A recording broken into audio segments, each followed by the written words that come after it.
Hello, everyone. Is there another session after this, or is this it? I mean, is there like a get back together and we, group hug or something? Yeah, okay. Yes, the memo works, exactly. I was saying to a couple people, after the really emotional discussion around the rare mutations, and the people who went up in the audience, my fear was that we would all jump on the stage with them and then we'd have a collapse and it would be a huge problem. But thankfully, we kept ourselves in control here. So anyway. Yeah, just do that. Let's do that. So, hi. Oh, move it up a little bit. Sure, happy to. How's that? All right, loud enough? Yes, okay. So welcome to Rare and Nonsense Mutations. Been a great conference. I've learned so much and met so many wonderful people. It's just been a great pleasure. So thank you for opening yourselves up to bring in one more on the team. I've been on the CF team officially as an employee for about 8 or 9 months, but I've been doing CF-related research, care, research, care. What else is there left? Education, yes. Working with the CF Foundation, though, for 25 or 30 years, so this is a very seamless thing for me.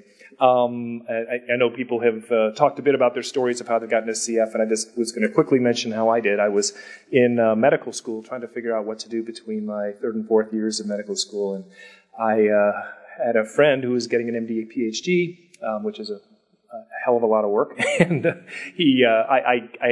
was not sure what I wanted to go into, and he brought up the idea, why don't you work in the lab while you figure that out? And so I went to work in a lab that happened to be studying cystic fibrosis. And the guy's name is Mike Welsh, who's a very well-known CF researcher, and he's the father of the CF pig. I'm sorry, that's a bad joke, but anyway. He was quite early in his career, and this was a time before we had the CF gene. And so we were trying to figure out, is it a chloride channel? It's not a chloride channel. Which chloride channel? And all this very exciting kind of fun stuff. And then that same year, the gene that causes CF, the CFTR gene, was found. And so I think I just happened to be at the right place in some regards at the right time, and that just really that piqued my interest in terms of the science. And then flash forward a few years, getting into fellowship and into pulmonary is actually when I really started to connect with CF patients, and I was hooked after that. So it's been great. I feel very lucky to have found my way into this, and particularly what's happened over the last 25, 30 years. It's been nothing short of miraculous. And so with that, I wanted to give you a little background about what I plan to talk about, and feel free to jump up and raise your hand any time. This is hopefully reasonably informal. I wouldn't be standing up here, but they have a camera, and so I have to. And I'm also on the edge, so if you call me that way, remind me not to step, because it could be interesting. But we're going to talk a little bit about CFTR-directed therapies. Not a lot. I just wanted to lay the groundwork why CFTR makes sense. And obviously we'll talk about the group of people who are not going to be reached by the current modulators that are in development, and what's our strategies to try to help them to identify drugs or strategies that will really impact their CF in terms of providing a working CFTR. So this is our latest idea of what CFTR looks like. And CFTR is a member of let me step back. CFTR is a gene. It starts with a gene. The gene is the instruction book for your cells. And that gene codes for a protein. And that protein actually goes and does a function in the cell. And the function of that protein is to help move salt and water. And the salts include sodium chloride and actually bicarbonate, which we may have heard of a little bit more recently. It's taken a long time to know what CFTR looks like, but this is our closest look, which came out about a year ago. This is the part that sits in the cell membrane and allows the salt through. And this is the part that is on the inside, and it helps open and close the channel that's up here, the pathway. just for curiosity, this is where delta F happens to be, is right here at this spot, and you can sort of put different mutations in different places. And so we have a pretty good idea about CFTR and what it does and how it works and how different mutations in CFTR cause it to have problems.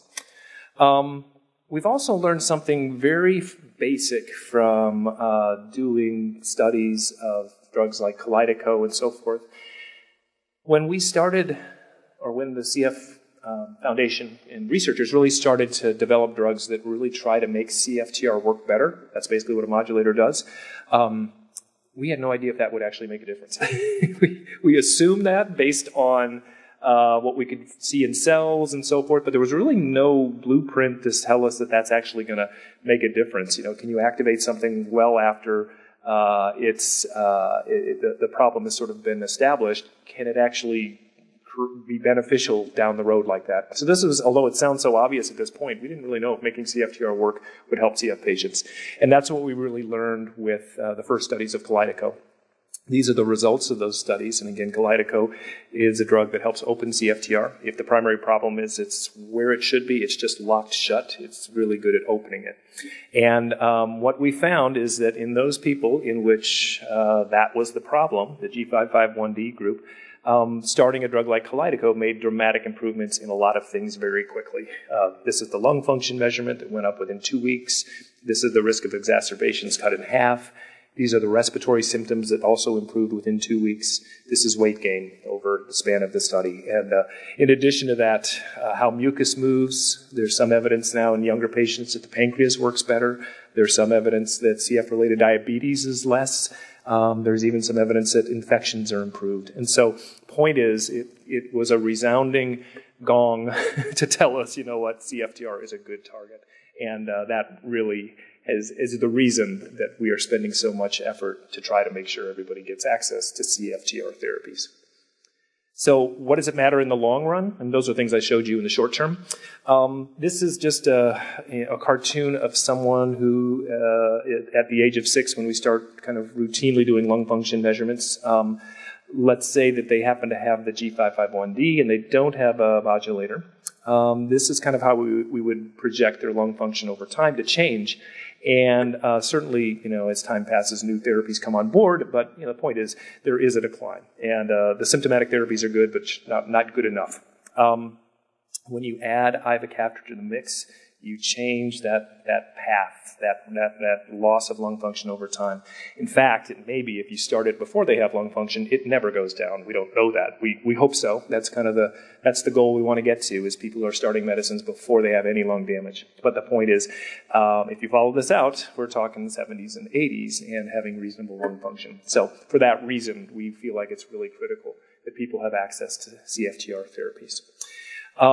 We know that there is a group of patients who are not going to be candidates for modulators that are right now in development, and you can define it in different ways. Or one includes sort of mutations that don't make any protein at all, or mutations that have an F508, and another one that's just really poorly characterized and doesn't happen to be quote on the list. Or it's just people who they've never actually figured out their genes that are responsible for their CF.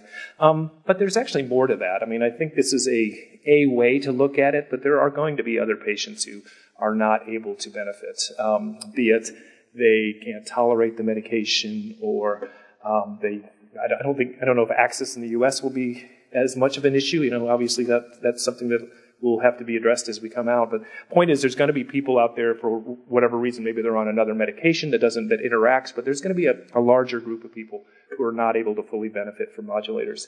Down here are the people, based on genetics, who will, and again, that was covered earlier today. But I really want to focus on the therapies that, at least on first glance, would be most beneficial for this group.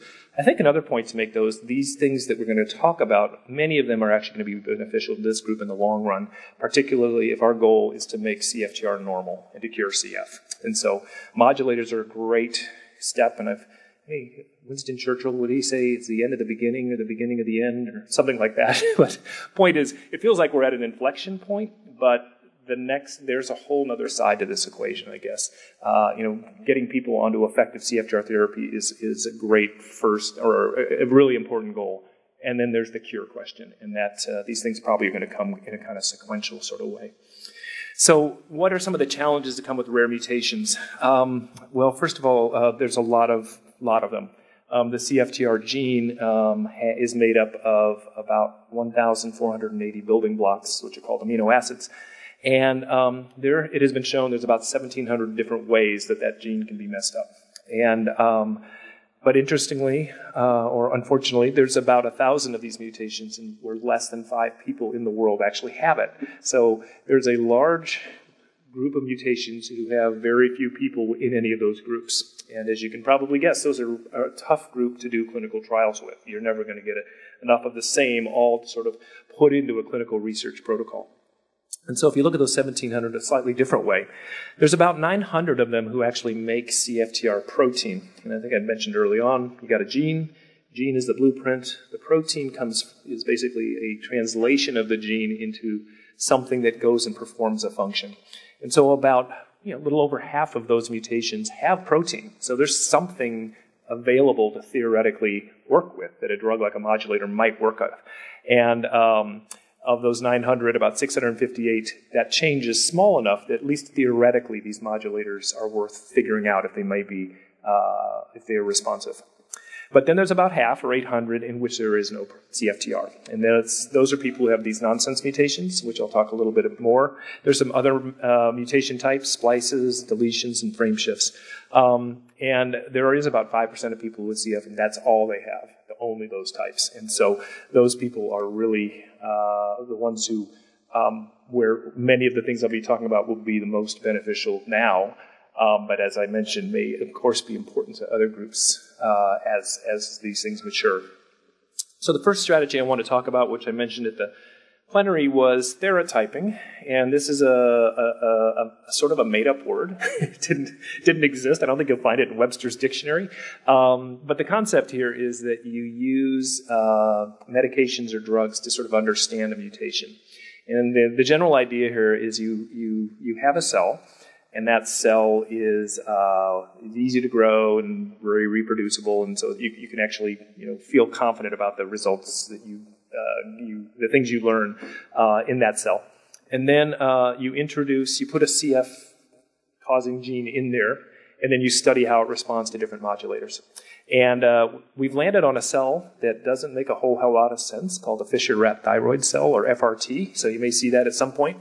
I think it's just because it's been around a long time. 2, it grows really easily. 3, it doesn't have CFTR in it. So any CFTR function is the one we put in there, and it's easy to standardize. So anyway, just whatever reason, we were on FRTs. And there are different types of cell types we can use, and I'll explain a little bit more about that. But for what I'm going to show you here, this is where most of these studies were done. And this is a big, scary, ugly graph, which I will walk you through, that hopefully won't be as big or ugly or scary. This is looking at about 50 of those mutations that do result in CFTR protein, but they're rare, and meaning that they're in small numbers of patients, not sufficient to be in a clinical trial. And what we're looking at is their activation of CFTR. The black is the activation of CFTR by our usual cell mechanism, something called cyclic AMP. And then the white is the added benefit you get out of ivacaftor when you do that. And this red dotted line is the 10% mark, which we feel is at least a minimum threshold to demonstrate a clinical benefit. If something could get above 10%, we think that's going to be a measurable benefit. And you see, obviously, there's a group here that have been circled in red, and these are the guys that seem to get a benefit of ivacaftor or on their own that gets above that 10% mark. And what Vertex has done is taken that information, brought it to the FDA, and it allowed them to expand the approval of ivacaftor into new groups. And that's actually led to, I think, roughly 38 new sort of mutations being on the label. And if you read the label for it, it basically says for ivacaftor responsive mutation. So it's a really kind of vague term. But the point is, they've been successful in doing that, and it's hopeful that this can be used for some of these other missense rare mutations. So the CFF lab has taken that a step further, And that was about something 55 or something. They've looked at all of those 658. And they've done this actually, not just them, they actually recruited 2 other labs to do the same thing. So 3 groups did it to really sort of cross-reference each other. And this is that scary slide that Mike showed you. So just be prepared, okay? But they did it really well is the point I'm trying to take. Here it comes, here it comes, here it comes. Okay, sorry. So what we're looking at here is each one of these little dots is one of those mutations. So you got 658 basically down here. This is their CFTR activity in this testing system. This is 100%, so that's what we consider the normal level. This, I think, right here is I think that's the 10% line, and that might be 25. So, but what you see here is there's a good group, a large number of them that have very low function at baseline, and that's what the black is. If you treat them with Orkambi or Kalydeco, what you see is some of these guys start to pop up. And as you look over here, there's actually a fair amount of them which appear to be responsive to Orkambi. And Orkambi, very similar to Symdeko, and so we suspect that these mutations may actually be responsive to either one of those drugs. And we haven't even been able to factor in a triple combo yet. So there's probably additional ones, I'm guessing, knock on wood, which also improve their function when that's added on. So this information has been shared with Vertex. They're doing this themselves, but we're hopeful that they're going to be able to take this approach to continue to expand the label to some of those rare mutations that have some working CFTR, if that makes sense. And so, again, it's not going to work for everyone, but it's going to work for another group. And again, I'm really hopeful that that will happen reasonably quickly. That's kind of the first third, and then the rest of the time I'm really going to be talking more about some of these other approaches that are trying to reach the group who are not going to be benefit from current modulators either by clinical trials or by therapeutic. And there's kind of 3 general ways you could go at this, and I'm really focusing on the bottom 2 for the sake of time, but I'm certainly happy to talk more about this third one, which is bypassing CFTR. First, nonsense-mediated CF, and we'll go through what that is in just a minute. There is a very robust effort involving at least 3 groups, and I list a 4th here. It's who's actually into clinical trials that are using sort of the general concept of a modulator approach, a pill approach, more or less. There are other approaches that we'll talk about here that are sort of tackling this in a kind of a unique way that is specific for nonsense mutations. If we didn't want to sort of restore the function, but we just wanted to actually give that person a working CFTR, there's sort of 2 general ways you could go at it.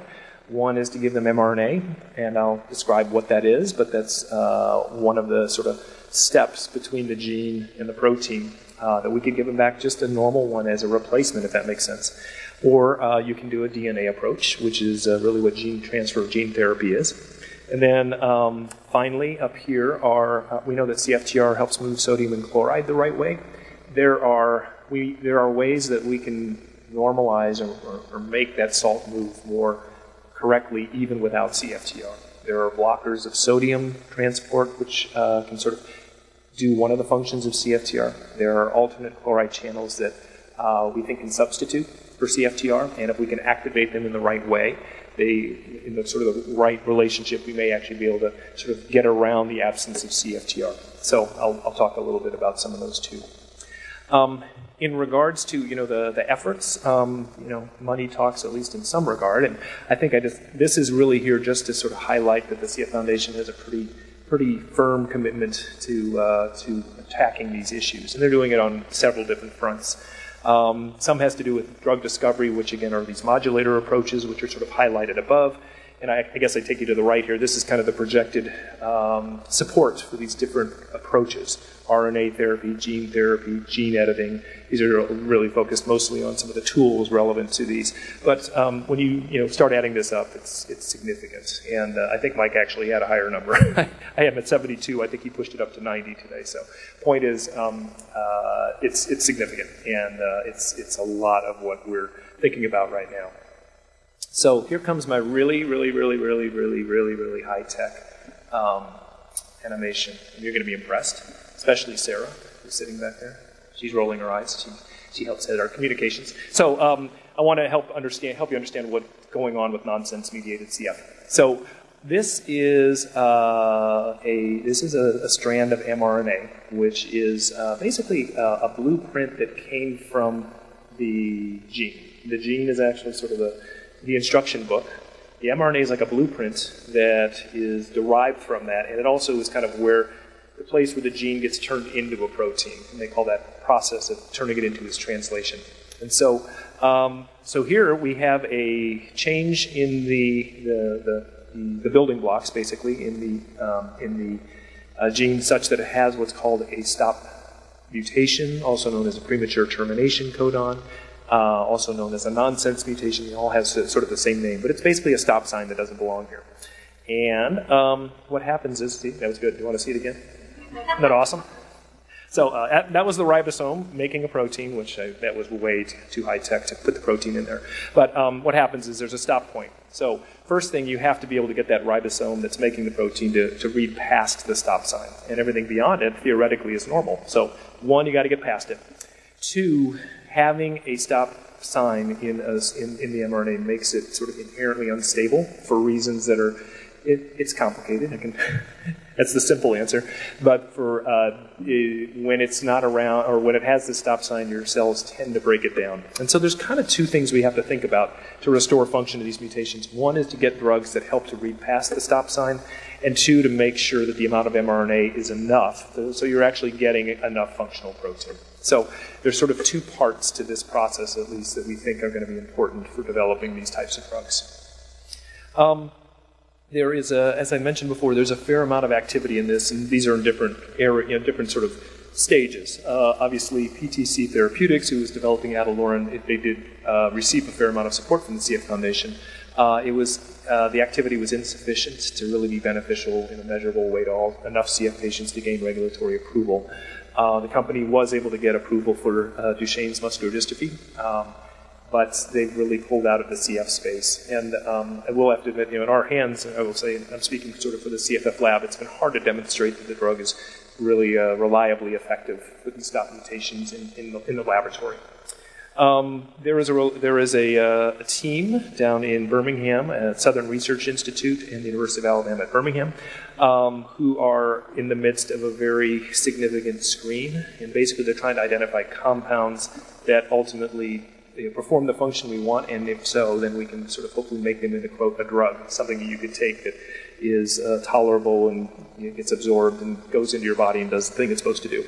And there's another company called Icagen who is taking a similar concept. They're screening drugs. They just have a very different group of drugs, and they're screening them in a different way, but big numbers, at least 2 million. And the numbers that were used to develop current modulators were in the 500,000 range. So the number of compounds that are being screened are much, much, much, much more than what were being done for, and it's being done in 2 places in 2 different approaches.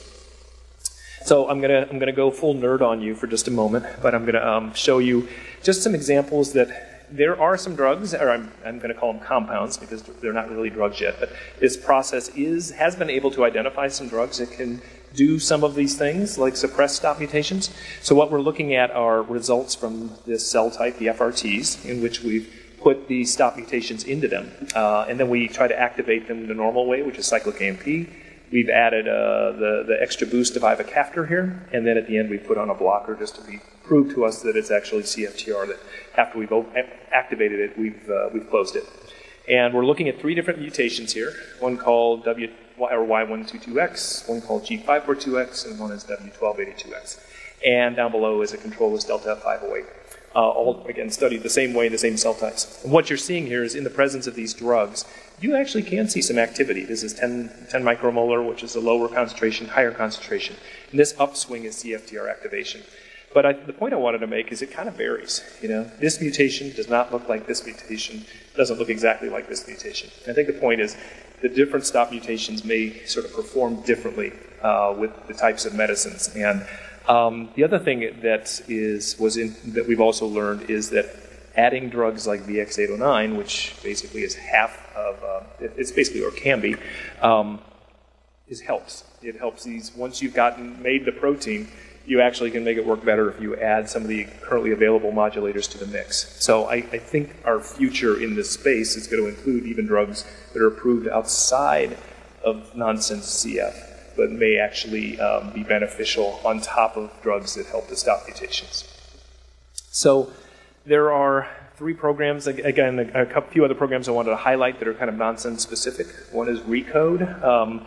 Their approach is very different, but they are basically developing these are sort of artificial, something called a tRNA, and basically this is the little, it's a little molecule that goes and finds an amino acid and brings it to the place where the stop codon is. It helps sort of bring one of the building blocks to the protein, and they basically insert a filler for the stop mutation such that you can get the protein through.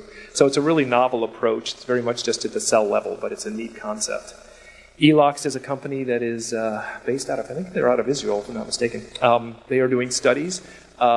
They've taken drugs that are aminoglycosides. Anybody here ever heard of Toby? Tobramycin? No, I guess, maybe.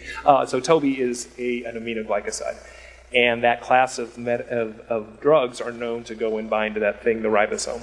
And while tobramycin is not very good at producing read-through, actually some other aminoglycosides are. And so what they've done is modified an aminoglycoside such that it actually pushes some read-through. And that does seem to do it in the right circumstances. And they've got enough data that they've actually moved into clinical trials. And so that's been an exciting recent development for this group. And then finally, just highlighting the CFFT lab. In addition to the screening they're doing, they're also trying to help develop really important cell types that people can use for developing new drugs. We've learned over time we may not be able to follow the same playbook that was used by Vertex to develop the current drugs, because nonsense-mediated CF is a different beast. And so we may not be able to rely on all the same tools that we used before. Part of that is realizing that cells that come from people are probably more meaningful for nonsense-mediated CF drug development than for other mutations. Because while I didn't get into the deep complexities, I hope you saw that there's a few different things going on that impact our ability to suppress a stop mutation and make a functional protein. And those things are kind of hard to replicate in a cell line.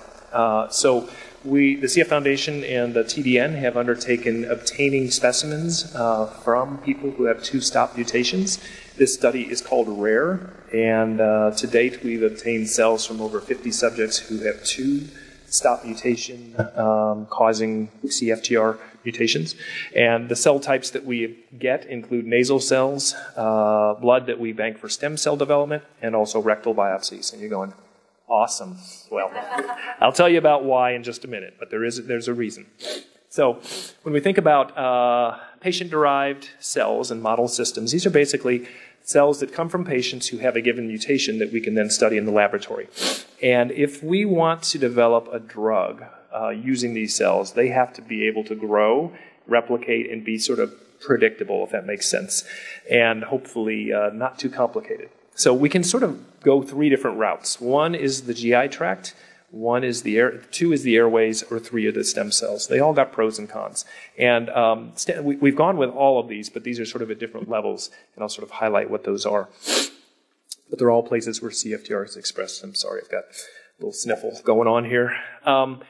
So I'm going to first highlight the nasal cells, or H&Es, human nasal epithelial cells, that we've obtained in this study. I mentioned again, 50 people have been enrolled, and each one of these is the genotype of a given subject and the number of people who have that genotype and the number of vials that have been grown and frozen back. And you can see that this is 2 ways of looking at it. This is just on the left here is just a graph picture that what's on the right. But the point is 50 people, whole lot of different genotypes, includes a whole lot of different stop mutations. We've got 588 vials in the freezer, which is great. Each one has 1 million cells, and each one of those can be expanded and studied significantly. And this is a great start, but the challenge we run into is these cells don't grow forever. They're good, and you can go back and get them, but in terms of being able to use them as sort of a really good, hardy screening platform, it's not clear that they they'll definitely play an important role, but are they the right place to sort of find drugs is really and as opposed to just testing them after we found them is really the standing question. And that's where the organoids come in.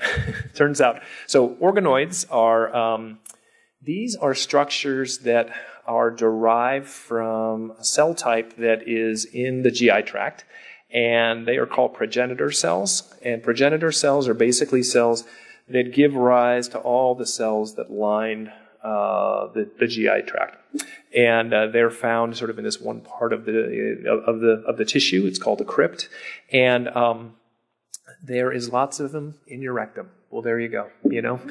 There you go. Anyway, it just turns out it's a place that's reasonably accessible. Maybe some more than others. But then the other is but they're what's really exciting about these things is they will grow indefinitely, and they can be used to measure CFTR function in a very reliable way. And so what we're looking at here, these are examples where they've isolated the crypts. They've grown in a culture, so they're like these little, I don't know, they call them mini guts. I don't know what you call them, but they're these little blobs here. And as CFTR is activated, they swell. Salt and water are transported inside of them, and they get bigger. And this is looking at a bunch of these little organoids at 0, 30, and 60 minutes. This is from a Delta F508 homozygote person, or 2 copies of F508. And in the control, nothing much happens. And if you add, this is basically Orkambi, you start to see they get bigger. They swell as you activate CFTR. And so, again, these have been things talked about for the last 3 or 4 years, but we're starting to believe that these actually may be a good predictor of drugs that end up sort of being measurably beneficial in patients. So these are just examples of a bunch of different organoids derived from a variety of different patients with different genotypes, and we have sort of different types of CFTR activity. And these then, they went over and did studies where they looked the relationship between the swelling of the organoid and improvement in lung function in people who actually started the same drug. And what they found was that the two actually had a reasonably good relationship. It's not an exact line, but the people who had more swelling, they tended to have more improvement in lung function. And so what we think is this is telling us that this model system may be a very good one to adapt for developing drugs for nonsense-mediated CF. I also just want to show one other example that highlights the fact that when we are developing drugs to sort of restore function to nonsense-mediated CF, we may also get benefit out of currently available modulators. So this is a patient who had this genotype, and this second one is this would be a frame shift mutation. It's missing these guys, and it's causing it's leading to a non-functional mutation. While this guy is a stop mutation, has an X. That's kind of the giveaway. And this is looking at the swelling of the organoids in different conditions. Here is sort of just control. This is using atalurin. At least in this subject, there was really not any measurable activity. This is a relative of a drug called gentamicin, which is an aminoglycoside. I mentioned again, some of these are able to suppress a little bit, and it does make a little bit of CFTR function. But when we went over here, this is the same experiment done in the presence of Orkambi. And I think the highlight here is that when you add the drug that suppresses the stop mutation plus you add Orkambi, you start to see a lot more activity. So I think the point is there may be a role for drugs like Orkambi, Symdeko, Triple for people who actually have nonsense-mediated CF once you get a little bit of protein made. And so, again, that's something that's a little bit down the road, but it's just conceptually knowing that may be part of what that looks like. So just to conclude a little bit about the sort of these I won't call them standard drugs, but sort of modulator approaches. We've definitely been able to achieve some nonsense-mediated read-through by drugs in human airway cells from patients who have these mutations. It's likely that there'll be some combinations which will be necessary if you want to restore this function, some of which have to be developed and some which will maybe already be clinically available. Cell models probably matter a lot. And again, we're really thinking that we're going to probably need to be utilizing these organoids, whatever they may be. And then it highlights that this is complicated. And so in addition to this approach, we think that other approaches are really important. And so I'll just highlight a couple of those, one being mRNA and the other having to do with DNA.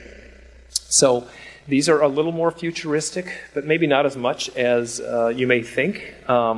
These are therapies that are really moving fast in other diseases, and we think that they can move fast in CF. And that involves gene delivery, mRNA, and eventually gene editing. I think we're maybe premature to say that we're all ready to go and do that change yet. Some people in China are, but I think truthfully the science is probably not quite ready yet for prime time, but the point is, when we're talking about cure, that's probably what we're really talking about, is fixing that, and we'll go through what those differences are. So before we go there, I had to do a quick science lesson. I know the post-lunch science is a really, really bad choice, but I'll try to. The point of this is just kind of show you where these drugs do what they do. So this is looking at a cell. This is, down here is the nucleus where all the genes are kept. And up here, this is the plasma membrane, or the surface of the cell where the salt is moved. And so the genes are here. They get translated into, or I'm sorry, they get, we make a blueprint mRNA, which is then translated into a protein. The protein then gets sort of processed and fixed and so forth, and then it goes up here to do its job. So a potentiator works up here. It helps CFTR work by opening it if it's the cell membrane, or making it open better. A corrector works around here. It helps the CFTR fold in the right shape so that it can move its way up here. A drug like a suppressor or something that has an effect on stop mutations is likely to be like a step back, working sort of at the RNA to protein place. And then when we're talking about gene transfer or gene editing, they're really even upstream of that. The gene transfer is obviously sort of doing its thing in the nucleus. The mRNA is sort of before you've started to translate into a protein. And they both bring up a new question that we're working hard on, and that's delivery. How do you get it into the cells that you want? These are not as simple as taking a pill to get them where they need to go. And so that's a big part of what we're looking at, is how getting this right kind of information into the cells that need it so that they can use it. So the RNA-directed therapy, this is something that really has changed a lot in the last 5 years. Again, RNA is that sort of go-between the gene. Whoops. You awake now? Here's your gene, here's your protein, and between the two is where the mRNA is, where the two sort of the rubber and the road meet. And historically, RNA just as a molecule is just not very stable. It breaks down real quickly. It's very sensitive and fragile. However, over the last 5 to 10 years, people have found ways to make mRNA actually much more stable. And so that has opened up the concept of giving, rather than trying to give a gene, you actually can just give the mRNA, which is sort of the simplified version of the gene. And that would still be sufficient to lead to the production of a protein. And so that's what these three companies are trying to do. The word LNP stands for lipid nanoparticle. Isn't that an awesome word? That's my first son's name, actually. No, I'm kidding. Sorry, lipid nanoparticle. These are basically microscopic little carriers to get them into cells. Translate Bio was mentioned earlier. This is a drug. It's actually in clinical trials in CF. And this is right at the safety and tolerability stage, giving them a dose, make sure it's okay. Give them 2 doses, make sure, that level. But by this fall, we'll be testing to see if it actually has any measurable activity. So if this, it's an if, but if it looks promising, this is really cool. So anyway, this is worth paying attention to. But there are a couple of other companies, similar strategy, just different approach. But concept here is, my opinion, which is mine and not necessarily everybody in the world here, I think we'll make some progress here before we probably get gene transfer, gene therapy really happening. But that's okay, because what we learn about from RNA will also end up, we think, translating down the road about how to get these things into the cells that we need to. We've also learned sort of in this process that we need to have sort of standardized ways to compare different things. And so, and specifically like being able to deliver these different preparations to animals. And really, perfectly speaking, we'd like to have CF animals. There are a number of them now that are available. Ferrets, pigs, sheep, rat, mouse, zebrafish. But that's probably not going to be good. Anyway, the point is we'd like to standardize this so a company who has a good idea could go and just test it in a relatively straightforward fashion. And then finally, we're working hard to know how to measure, or how do we know when CFTR has been put into the right cells and it's doing its job in small early studies to tell us, okay, this is worth continuing on. And so those are the things that we're working on, but the point of this is it's moving fast. The next thing I was just going to mention is, again, gene therapy and gene editing. And I think we saw this slide before. I can't believe Mike stole it from me. He's never getting my slides again. Anyway, gene therapy, the concept here is you give a gene sidekick. You're basically, they still got their gene. You've just given them a normal one to work sort of beside it, if that makes sense. Maybe not, physically beside it, but it sort of tries to sort of take over the job. It may or may not actually be part of your chromosomes. It can sort of exist on its own, or it can actually go in what's called integrate and sort of become part of your own chromosomes. But it's only going to last for the life of a given cell. So if that cell is, dies, and cells turn over time, and so if that cell turns over, then you would have to replace it. If you actually got it into one of these sort of STEMI cells that sort of give rise to all the other cells, you actually could fix that tissue's CFTR forever.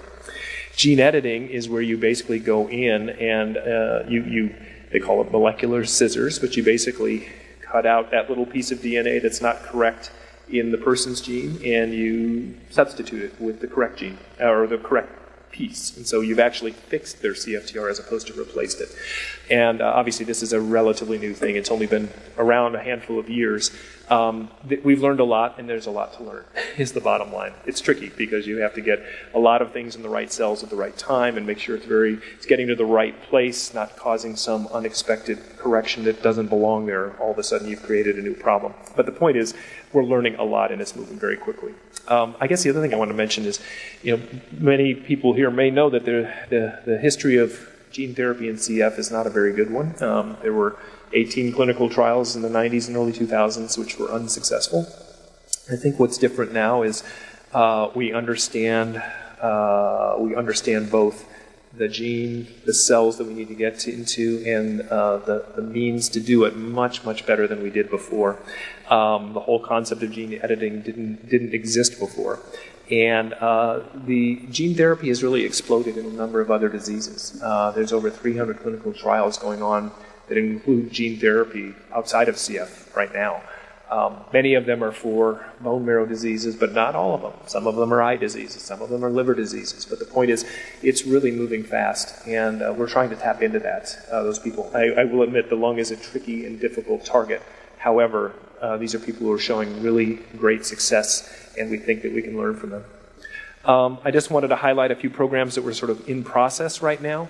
What this picture of is a cartoon of one of the gene therapy carriers. It's called a vector, something that sort of carries the gene with it. It's AAV2. There's a number. AAV stands for adeno-associated virus. It's a type of virus that many or most of us have had in our lives, but it doesn't really make you very sick. But if you look hard enough, you can find evidence of it. But it doesn't tend to cause illness, but it is a good way to put genes into cells. And so it's about finding the right sort of flavor of AAV so it gets into the cells that are the ones that are most important. And so these are just highlights two companies above which are trying to do this in different ways. One of them from the University of Iowa, my alma mater. Shout out, go Hawkeyes. I'm allowed to do it. What? Well, you did get us in the last game of the season. Okay, all right. You're dead to me. No, I'm kidding. I'm teasing. No, I'm actually now... I'm very conflicted. Cincinnati, Iowa, I don't know. Anyway, it doesn't matter. We never win. So Gene Therapy Consortium, the group in England, the United Kingdom, actually did a big gene therapy study that was published a couple years ago using sort of an older school approach that showed a little bit of effect, but most people agreed it wasn't enough to probably be beneficial. But they've moved forward and sort of learned from that and have gone forward with a different approach, and that's what's here. And so I think we'll be having clinical trials coming from them, not funded by us, but we're obviously paying very close attention to it. And then finally, I mentioned the University of Pennsylvania, which has a long history of interest in, and it has a very strong gene therapy center. They've actually been working on an AAV type of delivery that could get into those progenitor cells. And if we were actually able to do that, you'd actually, theoretically, those cells would be the source of airway cells indefinitely. So that would be kind of a pulmonary cure. Unfortunately, that's not a total body cure. And so that's another question to tackle. We've definitely, again, tried to learn from others and identify what the problems are. And I just highlight that we've had a couple of important workshops, one last summer, very focused on gene therapy, and then a follow-up from February of this year. Invited a lot of different people from different diseases and try to entice them to be interested in CF, and actually I think we were kind of successful. So I think the point is we're bringing people into this. But I do think it's important to highlight that, what do airways do? I mean, the airways every day are exposed to the outside world, and every breath we take, there are things trying to get into our bodies that are floating around in the air, be it viruses or a little bit of bacteria here or there, or fungus or whatever. And so our cells, our airways have become really, really good at keeping things out and not stirring up too much trouble. And so it's tricky. It's not easy to get an airway cell to accept something like a gene that came from the outside. And so that's kind of one of the reasons why we have to take a lot of different approaches to try to get this, because we've already learned from prior experience that it wasn't anywhere as easy as we'd like to think. Gene editing. So that's where I think when people talk about the cure, I mean, one could make a case for gene therapy, but I think gene editing is probably the most straightforward conceptually. If you say that we're going to go in and fix your gene in every cell in your body, I think that would mean I don't have CF anymore. I think that would be an accurate way to put it. You can debate it, but and there's a lot of different ways that people are trying to do this. These are early days. People are doing early animal study type of work, but it's moving incredibly quickly. Considering we just started doing this in bacteria 3 years ago, and now we're already doing it in animal models, it's pretty remarkable. I just highlight a couple here. One called Sangamo. They've actually had some success in, I think it's thalassemia, is that right? It could be sickle cell. Using one approach that is called zinc fingers. You don't need to know that. Well, now that I've told you, you'll remember it. But anyway, it's one of the approaches that you do. It basically goes and targets a given gene. It's just one of the molecular mechanisms. And there's another one called Editas, which is using something called CRISPR. You may have heard of that. That's kind of been in the news a fair amount, which I promise you I'm not going to go into detail about.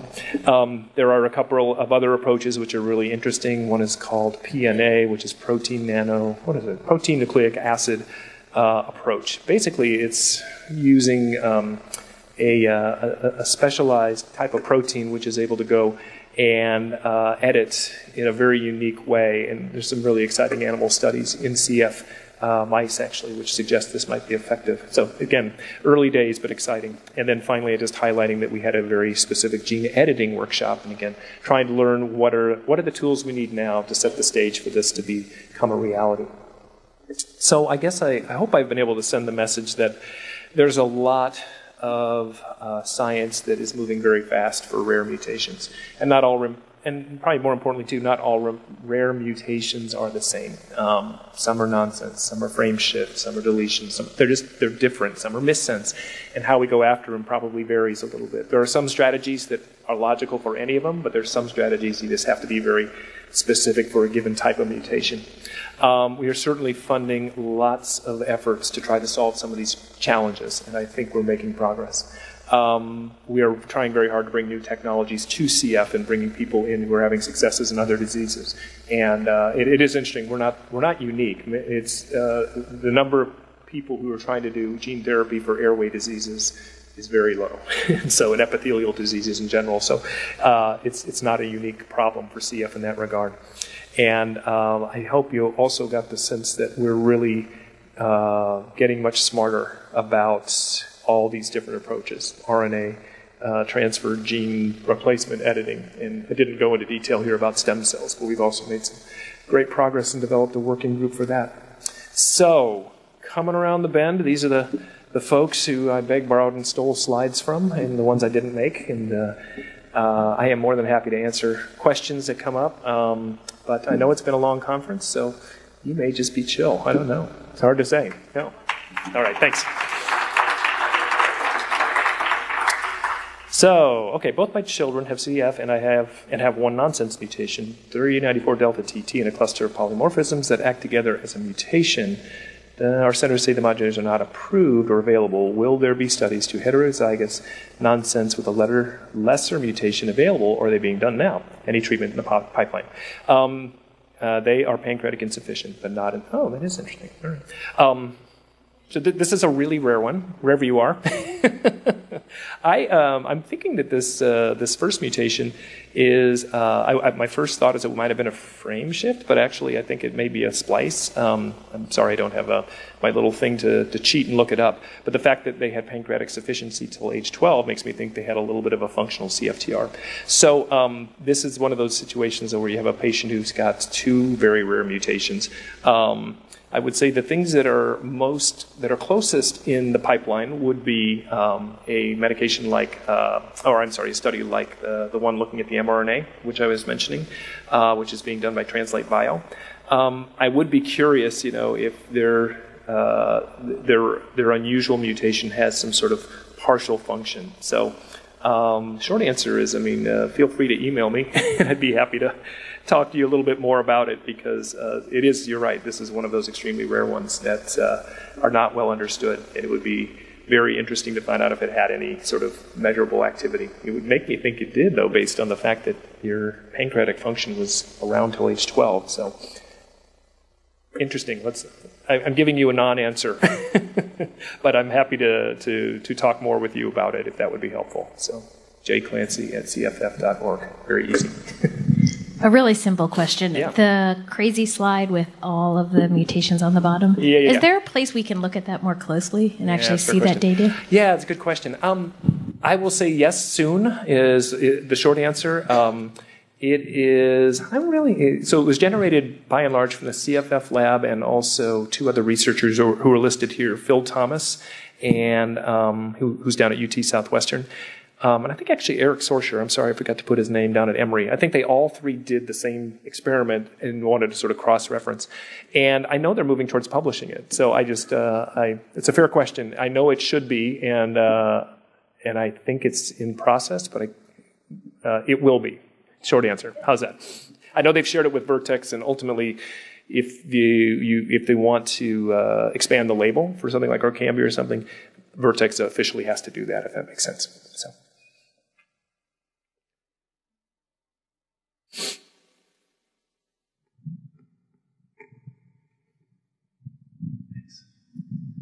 Just a question about, that's horrible. Question about now it's gone, about the production process on these. So these drugs are obviously really expensive. Yeah. And I get the sense that the reason the Orkambi and like drugs are expensive is just because of the many years and billions of dollars of research that have gone into them. When you start looking at things like the lipid nanoparticle, are those things that are going to be expensive? Because I'm sure they'll be super expensive. Will they be expensive because of the research that's gone into them, or will they be actually hard to produce? Because it seems like a really complex molecule, and you talked about mRNA being, not very stable, things like that. Is that in other words, I expect that a drug like Orkambi eventually, 20 years down the line, might be cheaper to produce and might not be so expensive. Yeah. Where something like that seems like it might continue to be expensive. Do you have any information on that? So it's almost like the production cost question, of having that. I think it does depend a little bit. I think something, for example, the mRNA approach, or what we call a non-viral vector, where you're basically giving a gene maybe wrapped in sort of a chemical shield of some sort. That's actually probably not going to be very expensive. It may be a little tricky, you have to get it to form the right way and all that stuff, but building it out of sort of in a chemistry sort of way is probably not so difficult.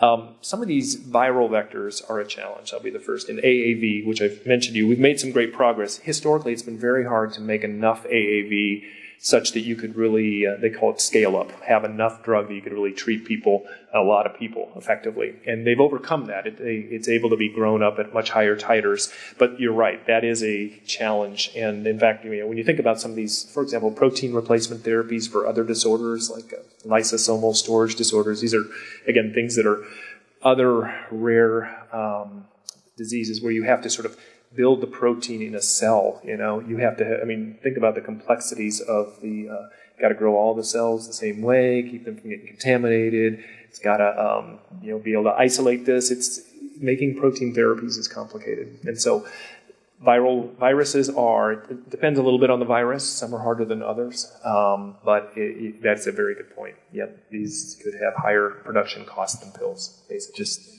Yeah. Do you mind if I pile Yeah, on, jump in. JP? Oh, God. Maybe I should have shut up. Anything I said, just ignore. No.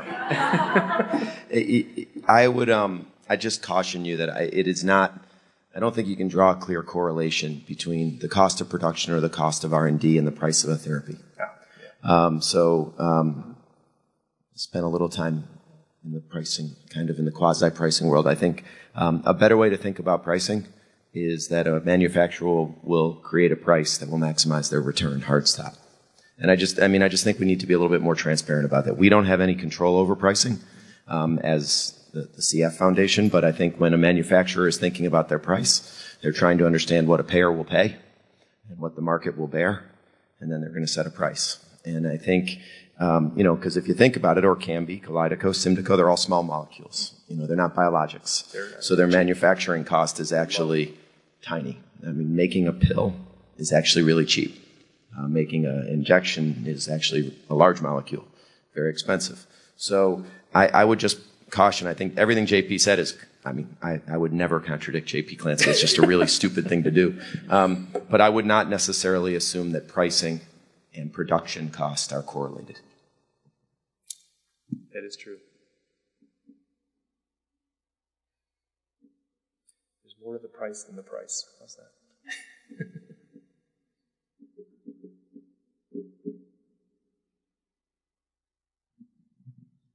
Is this from you, or is this from your... No, it's not from Aaron. I'm involved because of my nephew, and Dr. Clancy knows my sister-in-law. No, I know Emily's Entourage, yes, which is another nonprofit which specializes in doing a lot with rare nonsense. Yep, absolutely. And what type of crossover there might be, and what have they been doing that you're now kind of piggybacking off of and stuff like that? Yeah, it's a great question. I think we have a good working relationship. Number of us were part of her, or participated in her. So Emily's on, let me take a step back. Emily Kramer Gillinkopf has a nonprofit that she's developed, which is really focused on developing therapies for nonsense-mediated mutations, and she's very interested in this W1282X.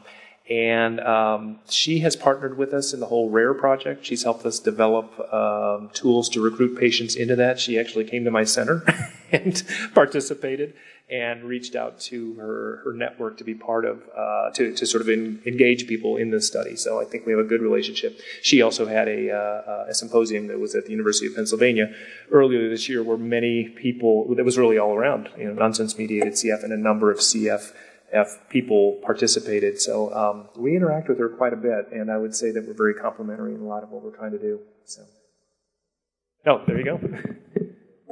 Back and forth. Yeah, we're mostly aligned. Yeah, pretty much.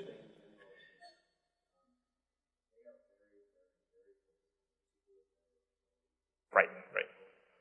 Nonsense. Right. That is true.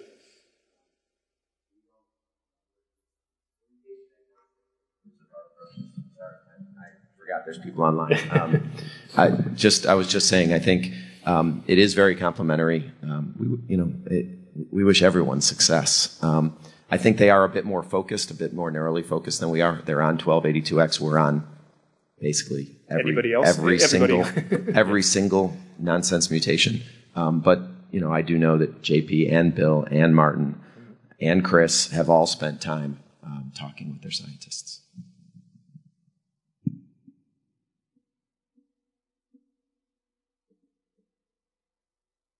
JP?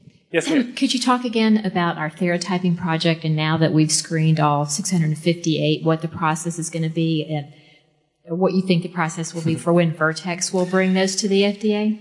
Good question. What do you think, Mark? No, yeah, right. So what I showed you was work that was done not by Vertex, but it was done by CFF Lab and additional labs. That information has been shared with Vertex, and we know that they are also doing missense screening. And I know there was a meeting between CFF personnel and personnel at Vertex, specifically around this within the last month. So they have this information. Ultimately, they have to show it in their system and be able, which in many ways is very similar to the system we use, but not exactly the same. And then they would need to take that to the FDA. I hope what this has done is sort of highlighted, hey, this is a kind of a low-hanging fruit possibly for a lot of people, and this is me talking, and that they would take that information, relatively quickly in terms of testing. But I can't tell you exactly how they're going to proceed, but that would be my guess. And anyway, again, obviously, the next question is, do you just repeat all this with the triple? I don't know. I don't know the right answer to that one. I would hate to delay a year for someone who could really benefit from something right now, but I acknowledge that there may be additional mutations that might benefit from triple. It's not available for lab research very easily right now. It's not readily available. So hopefully it will be soon. As a tag-on question to that, if somebody has an F508 and one of these mutations that was in the 658 and was not on the original 195 list, do you have an estimate of how long that'll take after the triple's approved before someone in that rare category could get the triple? Yeah, that's a great question. I think there's a little bit that has to play out because there are sort of a couple of different ways one could see. Again, I don't 100% know what the FDA is going to do. There's one approach where you would be very limited in your view to only those identified on the quote list that got into the F minimal function enrollment criteria for the trial, and that's 195. So that's a lot, but there are additional ones out there that are not as well characterized that may also be minimal function. Will they be sort of lumped in based on what we know from in vitro work? I would be hopeful that they would be willing and able to. One option is they'll say minimal function is minimal function, doesn't matter. And that to me is the best scenario. But there's a chance they wouldn't go that route. And that would probably then one could see doing some serotyping studies where you would look at those minimal functions and show that they truly are minimal function. And we have the tools, I think, to do a lot of those studies. So I think there's a way to get there. I'm hopeful for the former, but I think we're prepared for the latter, if that makes sense. Oh, come on. You're dying. Of excitement, I know. No. Oh, we are out of time. Okay. All right. Well, listen, everybody, safe travels. Oh, I think we got a group hug, right? Coming up? Upstairs. So anyway, thanks again, though, for coming and all of your interest, excitement, enthusiasm.